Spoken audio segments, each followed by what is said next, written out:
Good afternoon, this is Tim from Stillwater's Ranch. I'm just out here putting up a little bit of poly wire, getting ready to move the cows down here beside the river. This is the Little Tennessee River right here. And 4 days ago this thing was out and it's still very high today. But we're not supposed to have rain for 2 more days. It rained a little bit today and it could possibly get out tonight, I guess, but I don't think so at this point.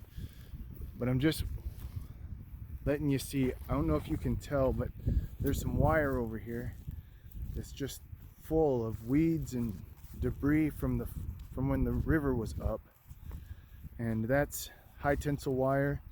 So if you just go up there and you smack it with something, it'll knock most of that off. But that's electric wire. It's high tensile, and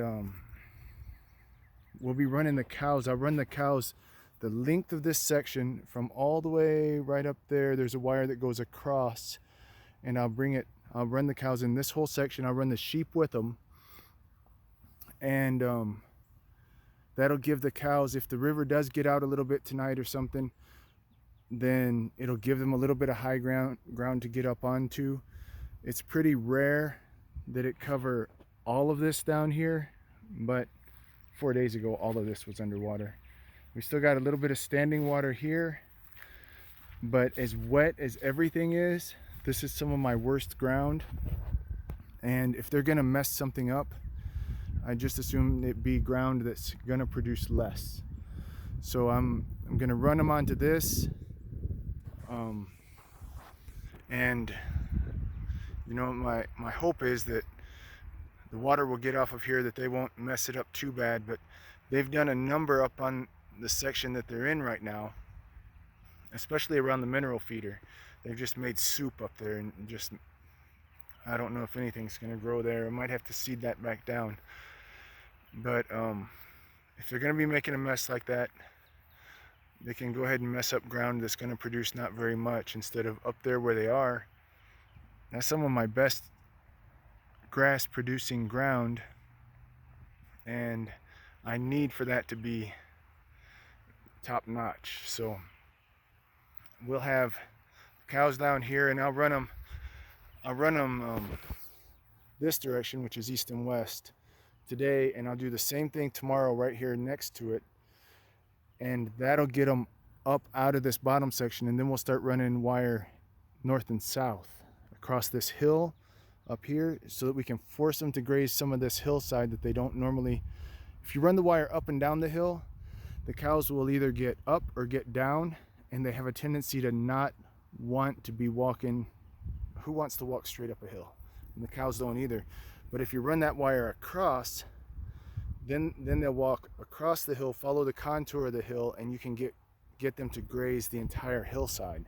So after we're done running this east and west wire, then we'll get going with the contour of the hill, and we'll have them graze off that whole hill. And that's really improved the soil quality on that hill, where you can see there's a lot of broom sedge on there right now, but there's a lot less than there was, and it's just getting way better. So this will be our 3rd summer coming up, and we're looking forward to seeing what kind of gains we can make on this ground. We've fed hay on that hill during the winter. We fed hay on the entire property. But we went ahead and we did exactly what I'm saying, where we rolled the hay out across the hill like this, so that they would walk and poop and pee and do all of their fertilizing all along the contour of the hill.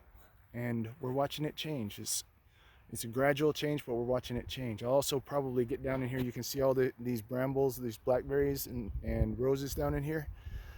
And I'll probably bring my, don't tell anybody, but I'll probably bring my 0 turn radius mower down here and just put it up as high as it can go, and chop this stuff off before it leafs out. And that will increase the amount of pasture that I have down in this corner as well. The chickens are doing good. I don't know if you can see very well or not really. But our house is up here. That's the house we're working on right there. And you can't really see the barn that we're staying in. This other barn over here is the neighbor's barn. But looking forward to a good spring. Things are greening up, and we're probably we're probably just about a week from having some decent grass. So the strategy that I have is all this ground down here does not produce a whole lot of grass, and I'll try to hold the cows back and keep them on this section as long as possible while I let the good grass that's up there. It's where the thickest, best grass that we have is, and I'll try to let that grass get ahead of us a little bit, so whenever we go up there we can rush across it and then get over into the other section of the pasture. But that's what we're looking at. That's kind of what we're doing. For those of you that don't know, we've got, counting cows and calves, yearlings, everything, we've got 33 animals. And then we've got about